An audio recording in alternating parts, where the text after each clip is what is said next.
we may do more independent series or anything, but this has nothing to do with something regularly we're starting. So we want to really clarify that it's not something in substitution or in competition with anything else. We want to study God's word. Telugu valaga వాక్యాన్ని చదవాలనుకున్నాం, ధ్యానించాలనుకున్నాం. So నెలకోసారి we want to gather here. So July, August and September 3 months lo we'll meet once a month. I think Sunil already communicated the dates to you. We try to kind of facilitate, ఎందుకంటే ఏ date pick చేసినా కూడా there are some people who can't make it, and that's pretty realistic no matter where you go. ఆ రోజు ఈయన ఉండడు, ఈ రోజు ఈయన ఉండడు.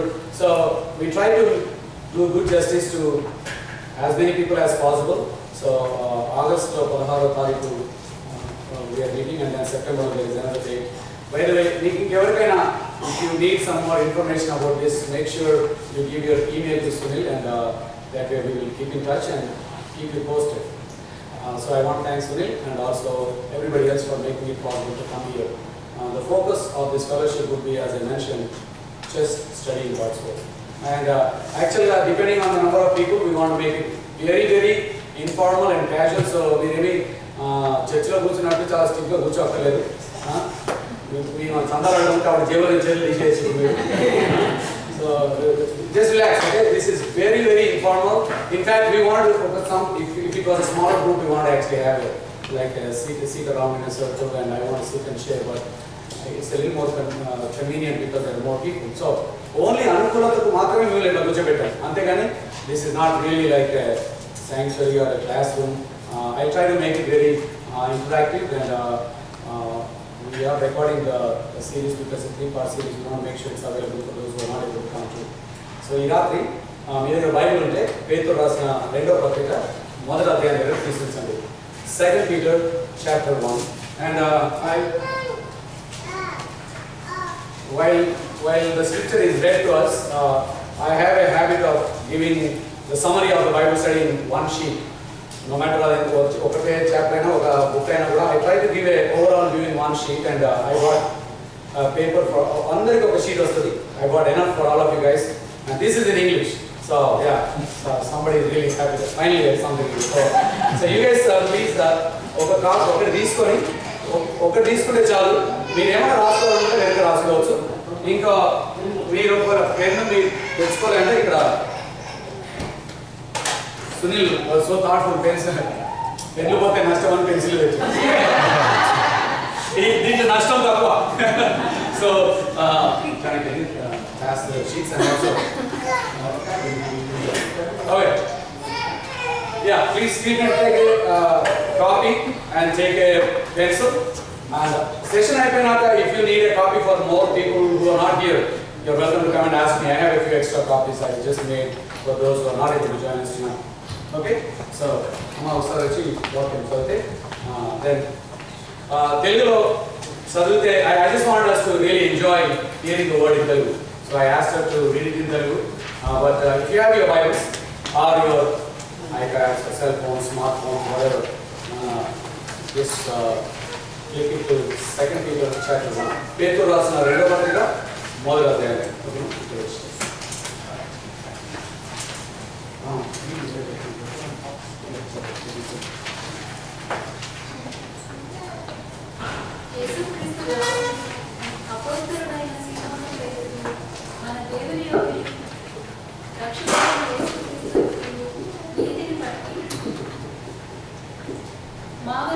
అమూల్యమైన విశ్వాసము పొందిన వారికి శుభమని చెప్పి రాసినది. తన మహిమను బట్టి గుణాతిశయమును బట్టి మనల్ని పిలిచిన వారిని కూర్చిన అనుభవ జ్ఞానం మూలముగా ఆయన దైవశక్తి జీవమునకును భక్తికి కావలసిన వాటన్నింటినీ మనకు దయచేయుచున్నందున దేవుని కూర్చినట్టు మన ప్రభువైన యేసుని కూర్చినట్లైన అనుభవ జ్ఞానం వలన మీకు కృపయు సమాధానము విస్తరించుగాక. ఆ మహిమ జ్ఞాతిశయములను బట్టి ఆయన మనకు అమూల్యములను అత్యధికమునైన వాగ్దానములను అనుగ్రహించి ఉన్నాడు. దురాశను అనుసరించుట వలన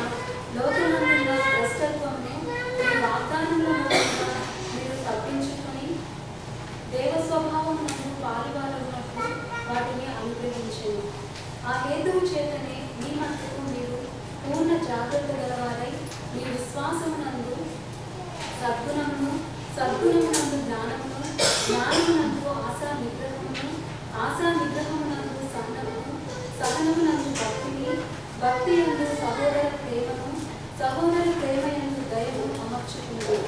ఇవి మీకు కలిగి విస్తరించిన ఎడల అవి మన ప్రభువైన యేసుక్రీస్తును గురించిన అనుభవ జ్ఞాన విషయంలో మిమ్మును సోమరులైనను నిష్ఫలమైనను కాకుండా చేయు. ఇవి ఎవరికి లేకపోవునో వాడు తన పూర్వ పాపములకు శుద్ధి కలిగిన సంగతి మర్చిపోయి గుడ్డివాడును దూరదృష్టి లేనివాడవును. అందువల్ల సహోదరులారా, మీ పిలుపును ఏర్పాటును నిశ్చయము చేసుకుంటూ మరి జాగ్రత్త పడి మీరింటి క్రియలు చేయవారైతే ఎప్పుడునూ తొట్టిల్లరు.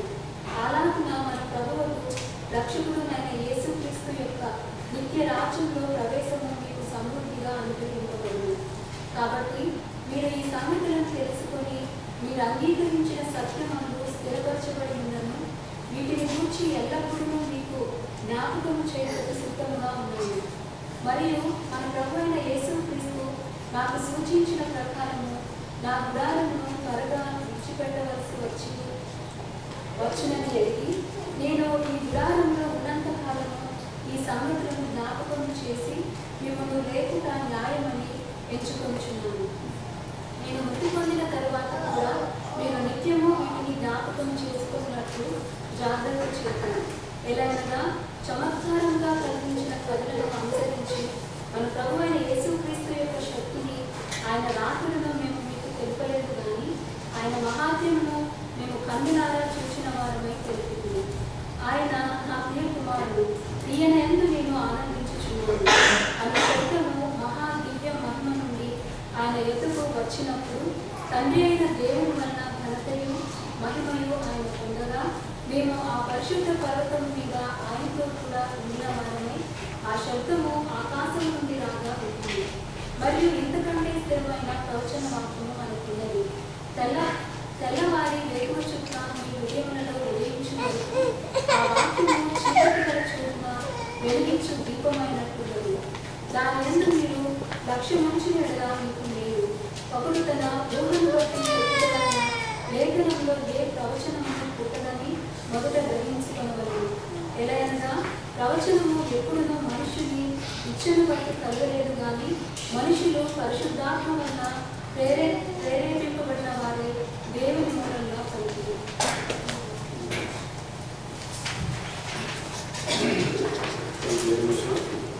నేను as I go through the notes, కొన్నిసార్లు నేను I probably just turn to the whiteboard and write.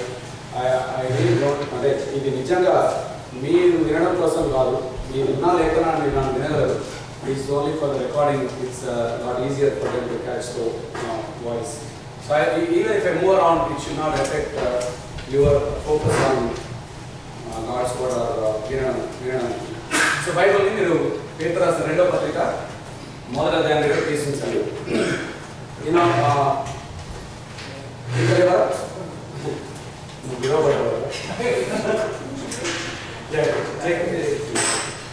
By the way, I have to apologize. Actually, చిన్న ఒక టైపో చేశాను. కింద మీ నోట్స్ కింద డేట్ తప్పు ఉన్నది. జూలై 20 రేపటి డేట్ ఉంది. నేను సాధారణంగా ఎప్పుడు టీచింగ్ చేసినా I do it on Sunday morning. So ఆటోమేటిక్గా నా కంప్యూటర్ సండే మార్నింగ్ డేట్ ఇచ్చేసింది. నేను ప్రింట్ అయినాక చూసుకున్నా, నేను సండే మాత్రమే పాస్తున్నాను కాదు, అప్పుడు సాటర్డే కూడా పాస్తున్నాను. So please excuse the typo there. It's July 26, 2014. You know, when young people are trying to explore things, you know, వాళ్ళ యొక్క కొత్త అలవాట్లు లేకపోతే ఏదైనా కొన్ని ఎక్స్ప్లోర్ చేయాలనుకున్నప్పుడు చాలా సీక్రెట్గా ఎవరికి కనపడకుండా చేయాలని ఆశపడతాం. ఇట్లనే ఒక యవనస్తుడు కొత్తగా బండి నేర్చుకున్నాడు. బండి అంటే 2 వీలర్ నడపడం. నేను సాధారణంగా డాడీ నన్ను బండి నడపచ్చా అంటే డాడీ వద్దండు. కాబట్టి ఏం చేసి ఒకసారి రాత్రి వాళ్ళ డాడీ ఎవరు చూడనప్పుడు 2 వీలర్ తీసుకొని ఇంకా ఆనందంలో నడుపుకుంటూ వెళ్తున్నాడు. అయితే 2 వీలర్ నడుపుకుంటూ వెళ్తున్నాక చాలాసేపు నడుపుతా ఉండగా he was enjoying the ride. But after some time ఒక పోలీస్ ఆయన ఆపుతున్నాడు. ఆయన ఆపితే ఏం చేస్తారంటే, యువరాజు రాత్రి మధ్యరాత్రి బండి నడుపుతున్నావు, రాత్రి బండి నడిపితే రాత్రి బండికి లైట్ వేయాలని తెలియదా నీకు? లైట్ లేకపోతే మరి actually give you ticket or fine for it. So నువ్వు లైట్ లేకుండా నడుపుతున్నావు కాబట్టి నేను నీకు పెనాల్టీ చేస్తా లేకపోతే ఫైన్ వేస్తా అని ఇప్పుడే డీటెయిల్ చేస్తాను అంటే ఈ young fellow was kind of shock. But at the same time young people are very smart. They want show off. So వీడు కొంచెం బాగా ఉన్నప్పటికీ కొంచెం సార్ యూనో ఆఫ్ కోర్స్ నా బండికి నేను లైట్ వేయాలనేది కరెక్టే, కానీ గవర్నమెంట్ వారు మన కోసమని ఈ రోడ్డు నిండా స్ట్రీట్ లైట్లు ఇచ్చారు కదా. ఈ రోడ్డున ఆ మూల నుండి ఈ మూల దాకా అన్ని స్ట్రీట్ లైట్లు ఉండగా ఈ నా చిన్న బండికి చిన్న లైట్ లేకపోతే ఏమన్నా అవుతుందా సార్ అన్నాడు. అంటే you have like the whole street is filled with street lights, so does it matter. చాలా స్మార్ట్ ఆర్గ్యుమెంట్. అంత లైట్ ఉన్నాయి కదా, రోడ్డు నిండా లైట్ ఉన్నాయి, నా బండికి నా చిన్న బండికి చిన్న లైట్ లేకపోతే ఏమన్నా అవుతుందా అంటే ఇక పోలీస్ అయినా అన్నది మంచి చెప్పిన మీ అని ఇక కింద ఇట్లా వంగి వాళ్ళు టైర్లో గాలి తీసేస్తూ ఉంటారు. అరే ఏం సార్ అంటే చూడ భగవంతుడు భూమి నిండా గాలి ఇచ్చిండు, నీ చిన్న టైర్లో గాలి లేకపోతే నేను అర్థలేదు చూసుకోబోన్నాడు. భగవంతుడు భూమి నిండా గాలి ఇచ్చిండు, నీ చిన్న టైర్లో గాలి లేకపోతే ఏమైనా అవుతుందా అంటే it will make a difference. The reason I want to share that story is sometimes we have abundance of things, but it's just not in the right place. We have abundance of some things, it's just not in the right place. You know, street in the right like in money like మొత్తం భూమిలో గాలి ఉన్నది, టైర్లో గాలి. And it just bothers me sometimes when I think, you know, especially అమెరికాలో మనకి we have so many ways of studying God's word. Really మనకున్నంత abundance దేవుని వాక్యం చదవాలంటే, దేవుని వాక్యం తెలుసుకోవాలంటే మనకున్నంత అబండెన్స్ ఈ ప్రపంచంలో ఎవరికైనా ఉందో లేదా. I don't think anybody else in this world has access to so many good speakers, so many good literature, so much good literature, so many good videos. And if you want to learn, you are really in a country which is filled with so many resources. But అంత abundance ఉన్నా కూడా వాక్యం మన హృదయంలో లేకపోతే, వాక్యం మన అంటే మనసులో గ్రహించకపోతే it's really a tragedy. Just because you are surrounded by so many good teachers, that doesn't mean you will become spiritual. You know, సబ్బుల కంపెనీలో పనిచేసిన వాళ్ళు మాత్రం వాడు స్నానం చేయకుండా ఉండడు. సబ్బుల కంపెనీలో పనిచేసినా వాడు స్నానం చేయాల్సిందే. ఎందుకంటే just because you are working around the soap or around so many abundance of things, that doesn't automatically apply to you. I think when it comes to study of God's word, you know, many of us are very educated, చాలా చదవగలము, చదవచ్చు, and we also have access to so many resources. Yet it burdens my heart to see నిజంగా మనం వాక్యం ఎంత తెలుసు మనకి. Do we really know what God's word is teaching us and asking us to do అనేది? It burdens my heart. So పేతురు రాసిన రెండవ పత్రిక, by the way, when Sunil asked me to do a small series, I prayed about it. Of course, in October India వెళ్తున్నాను, so I said I can only do a 3-part series, and I was looking for different books. Somehow this book really spoke the most to me, and therefore I chose this book. So let me give you a little background for this book, 2 Peter. By the way, పేతురు రాసిన రెండవ పత్రిక అంటే you all know that there is already a first letter which was written. పేతురు అంటే అపోస్తలుడైన పేతురు ఆయన ముందు ఒక పత్రిక రాశాడు. ఆ పత్రిక రాసిన 3 సంవత్సరాల తర్వాత సుమారుగా రెండవ పత్రిక రాస్తున్నాడు. So here is the background and context for this whole chapter. The Apostle Peter does not clearly mention where he wrote this letter, but most scholars believe that this letter was written from a prison in Rome where Peter was facing imminent death. So రెండు పత్రికల్లో కూడా ఆయన స్పష్టంగా నేను ఇక్కడ నుండి రాస్తున్నా అని రాయలేదు. So there is not much clarity as to where he has written. But most scholars who have studied Peter's life and ఆయన dates అన్ని పెడితే ఈ సమయంలో most likely Peter was in the prison. రోమా పట్టణంలో ఆయన prison లో వేయబడుతున్నాడు. And he is just waiting his death. Of course ఆయన క్రీస్తును సేవిస్తున్నాడు కాబట్టి they decided to destroy him or kill him. But so he is in the prison and he knows one thing for sure, చాలా త్వరలో నేను చచ్చిపోబోతున్నాను. So ఆ రెండు సంగతులు పేతురుకు తెలుసు. ఆయన జైల్లో ఉన్నాడు, ఆయన చనిపోబోతున్నాడు. అట్లాంటి సందర్భంలో ఆయన రాస్తున్నటువంటి పత్రిక. సాధారణంగా మీరు చచ్చిపోతున్నారు అనే సంగతి మీకు తెలుస్తుంది, మన మైండ్లో ఇంకా ఏమి వేరే ఏ తలంపులు రావండి.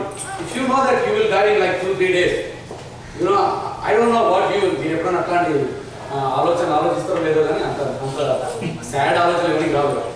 నేను ఎల్లుండి చచ్చిపోతే ఇలా ఏం చేస్తాను ఎప్పుడు ఆలోచించాం. కానీ if you know that you are going to die in a couple of days, I don't know would be your choice of act. నేను 2 రోజులకి ఒకవేళ చచ్చిపోతాను దేవుడు నాకు ముందు చెప్తే నేను ఏం చేస్తాను. But Peter somehow uses those few days to write letters. మొదటి పత్రిక ఎందుకు రాస్తారంటే అప్పుడు క్రైస్తవులను చాలా మంది నీరు అనే చక్రవర్తి వచ్చి చాలా శ్రమ పెడతా ఉన్నారు. క్రైస్తవులు అంటేనే ఆయనకి ఇష్టం లేదు. సో ఆయన అన్యాయంగా వాళ్ళని చంపేస్తా ఉన్నారు. వాళ్ళని ఈవెన్ దీపాలుగా వాడి అంటే ఆయన దీపాలు అప్పుడు ఇప్పుడు ఎలక్ట్రిసిటీ లేదు కదా, దీపంగా పెట్టి దానికి యూజువల్గా బట్టలో కొవ్వొత్తులో లేకపోతే అట్లాంటివి పెట్టే బదులు క్రైస్తవులను దీపస్తంభాన్ని కట్టేసి వాళ్ళ మీద నూనె పోసి కాల్చేశారు.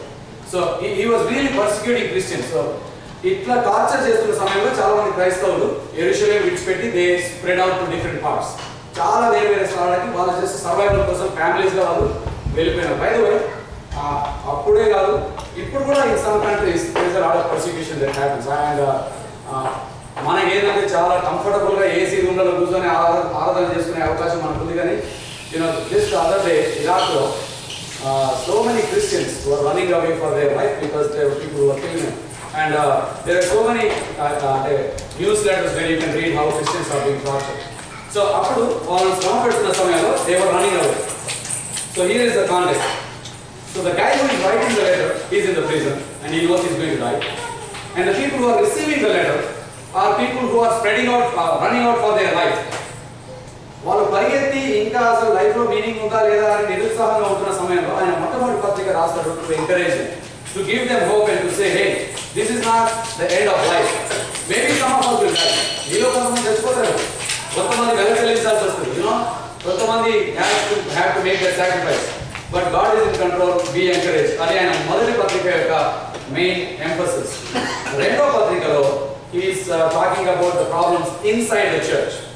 So ఈ రెండు విషయాలు మీరు గమనిస్తే you will have a better context of the whole letter. So the notes లో చూస్తే he wrote this letter to the same group of Christians, mostly Gentiles. పేతురు యూదులకు అపోస్తలుడు, ఎందుకంటే he comes from a Jewish background and he always claimed himself as the apostle for the Jews. And Paul was the apostle for the Gentiles. He always reached out to people who were not Jewish people. పేతురు యూదులతో తిరిగి యూదులతో సహవాసం చేసే పేతురు ఇప్పుడు అన్యులకు letter రాస్తున్నాడు. రాస్తూ ఏమంటున్నాడు వినండి. So they were all spread out because of persecution. He wrote his first letter to encourage Christians who were going through violent persecution. మొదటి పత్రిక ఎందుకు రాశారంటే వాళ్ళు బయట నుండి సమస్యలు వచ్చాయి, బయట నుండి వాళ్ళని శ్రమ పెడుతున్నారు. ఎవరు నువ్వు క్రిస్టియన్ ఫెయిత్ లో అంటే because of your stand we will make your life miserable. అయితే అట్లాంటి వాళ్ళకి ఏమని రాస్తారంటే మీరు అంటే నిరుత్సాహపడకండి, ధైర్యం తెచ్చుకోండి, మీ హృదయానికి నిబ్బరంగా ఉంచుకోండి. Because God is in control. Be encourage that you are chosen to suffer for Christ. That's is అంటే బాటమ్ లైన్ మెసేజ్ ఏమంటారంటే అందరికీ ఆధిక్యత రాదండి క్రీస్తు కోసం శ్రమపడటం. క్రీస్తు కోసం శ్రమపడటం కూడా చాలా కొద్ది మందికి వచ్చే ప్రివిలేజ్ అంటారు. మనమేమో ఎప్పుడప్పుడు తప్పించుకుందామో చూస్తాం, కష్టాలు వస్తాయి, నష్టాలు వస్తాయి, శ్రమలు వస్తాయి. పేతురు ఏమో రాస్తారంటే it's an honour that God chose you, God chose Shaker, or God chose Kitu, or God chose. If God chose, అంటే నువ్వు చేసిన పిచ్చితనానికి సఫర్ అయితే దాని గురించి కదా ఆయన చెప్పేది. If you are standing for the truth and if you are suffering, he says that's an honor. Not many people are called for that. So he is kind of giving them hope and inspiring them to take a stand. అది మొట్టమొదటి book అంతట్లో అంటే bottom line ఏంటంటే be encouraged because you have the privilege of suffering for Christ.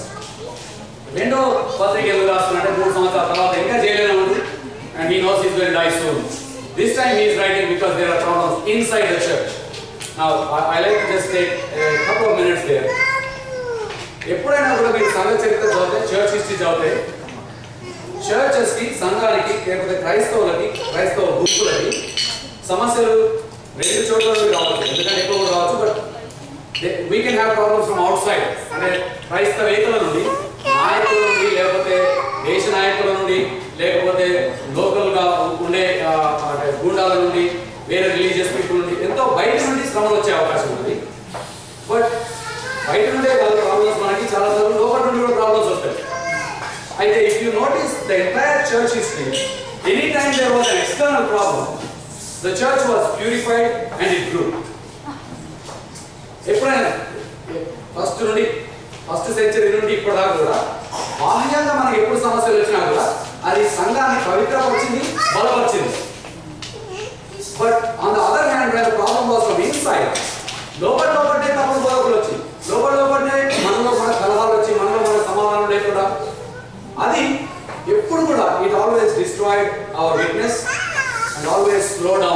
the kingdom of God. It is so sad. నిజంగా మన problem, major problem ఏంటంటే బయటది కాదు. బయట వచ్చే ప్రాబ్లమ్స్ మనల్ని ఎప్పుడు కూడా బాగుపడుతుంది. అంటే it's not pleasant. I have to tell you. Of course మనల్ని జైలు చేసి, కుటుంబం నుండి దూరం చేసి, ఉద్యోగం వీకేసి అట్లాంటి అదే ఈజీ అంటే బాగుంటుందని అంటలేదు. కానీ దానివల్ల దేవుడు రాజ్యానికి ఎప్పుడు కూడా మేలు జరుగుతుంది. The kingdom of God always spread when it was an external problem. But when it was an internal problem, it always destroyed our witness. మనం ఉన్నదే కొంతమంది, ఆ కొంతమంది మంచి సాక్ష్యం లేకుండా అది మనవాడు మనకు తల రావడం, లేకపోతే థియలాజికల్ డిఫరెన్సెస్ రావడం, whatever it is, it always cause more damage. So పేతురు మీరు ఊహించండి, he knows that he is going to die very soon. And as he was drawing close to death, the one thing he wanted to write to the church is, guys, be careful. The greater damage is not that somebody else is coming and killing us or persecuting us. The greater damage is that you are not growing spiritually. మీరు ఆత్మీయంగా ఎదుగుతలేదు, మీకు వాక్యం సరిగ్గా తెలియదు.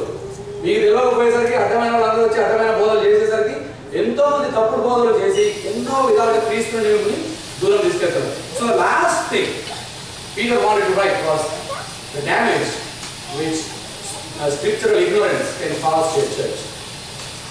ఆత్మీయంగా క్రైస్తవులకు వాక్యం సరిగ్గా తెలియకపోతే అండి, జస్ట్ మతపరంగా మనం క్రైస్తవులే కానీ వాక్యం సరిగ్గా తెలియకపోతే we have a serious problem. Because you are assuming that you are a good Christian because you are going to church. పాటలు పాడుతున్నాము, కానుకలు ఇస్తున్నాము కదా, అన్ని చేస్తున్నాము కానీ కానీ వాక్య జ్ఞానం సరిగ్గా లేకపోతే అండి మనం ఎంతో మంది మోసం చేస్తూ ఉంటే ఎంతో మంది తప్పుడు దారులు తీసుకుపోతాం. అందుకే పేతురు సమయం తీసుకొని ఈ పత్రిక రాస్తున్నాం. So that's all just for you to understand the context. So Peter is writing this letter. He is writing the letter to the Christians who were running away for life because of persecution. But he tells them, guys, the worst thing that can happen to you is not that somebody from outside is going to threaten you or kill you. బయట వాళ్ళు వచ్చి మిమ్మల్ని చంపుతారని బెదిరిస్తా. You know, it's harmful, but it's not that dangerous. What is truly dangerous is your own spiritual immaturity, stagnation. You know, I'm sure వ్యక్తిగతంగా మన హృదయాలు చూసుకుంటే I'm sure we are all guilty in some sense. If we were really faithful in studying God's word and taking our spiritual walk seriously, I'm sure including me, మనం ఇంకెంతో ఆత్మీయంగా ఉండేవాళ్ళమేమో. But for some reason, life comes in way. మనకు ఉద్యోగాలు, పిల్లలు, ఇక వేరే ఎన్నో బాధ్యతలు వస్తాయి. Somehow it just goes to the back burner. అంటే మన ఆత్మీయ లైఫ్, మన స్పిరిచువల్ లైఫ్, వాక్యం చదవాలా, స్పిరిచువల్ ఎదగాలి. Somehow, we know we have to do it, we just don't do it for some reason. ఎప్పుడు అట్లనే బ్యాక్ బర్నర్ ఉంటుంది, ఎక్కడ పోదు కానీ బ్యాక్ బర్నర్ ఉంటుంది. ఎప్పుడో ఒకసారి వండకపోతున్నా అని అట్లా పెడతాం. ఎప్పుడు ఆ వంట అట్లనే ఆగిపోయి ఉంటా ఉంటుంది.